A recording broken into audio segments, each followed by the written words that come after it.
Hi, my name is Heather Campbell, and I'm your city treasurer. You may not recognize me because I spend a lot of time in my office crunching numbers and not a lot of time out in public. That's because as city treasurer, I'm the chief financial officer of the city. What that means is I'm in charge of managing funds and assets for the city on behalf of its community, and in making sure that department heads have the important financial information they need in order to run their departments efficiently and effectively.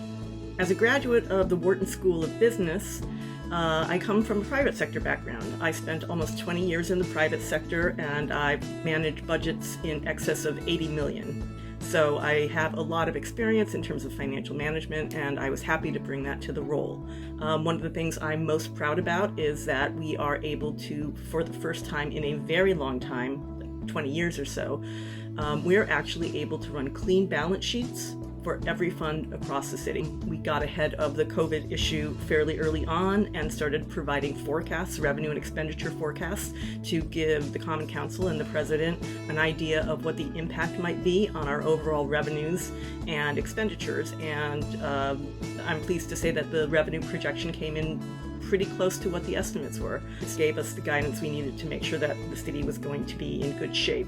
One of the other things I did literally within the first 6 weeks of being in the job is I issued the first municipal bonds for the city of Hudson. It's the first time ever that the city of Hudson has gone out on what's called the muni market, and that's basically the city offering bonds that investors buy. So we've now got people out in the world that are investing in the city of Hudson. The two that we did so far were for the new police and court building, and we're about to issue another one for a number of other capital projects, including some sewer projects, some water projects, a new fire truck.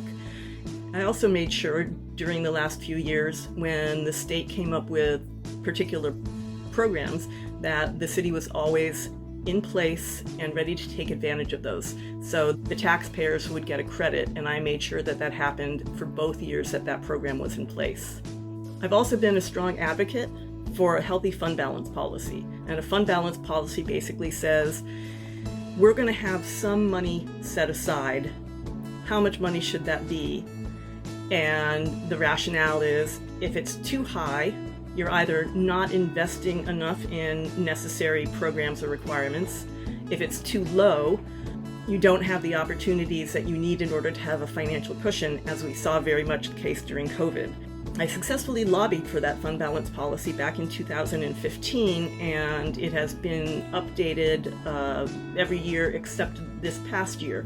And I continue to lobby the Common Council to once again put that fund balance policy in place. I think long-range planning is critical for the city. If you think about the infrastructure and the things that can happen and can break and need to be renewed and need to be rebuilt, we should have that plan in place. This year, I'm running for re-election. I've been your treasurer for 7 years now, so I will be finishing out my 8th year.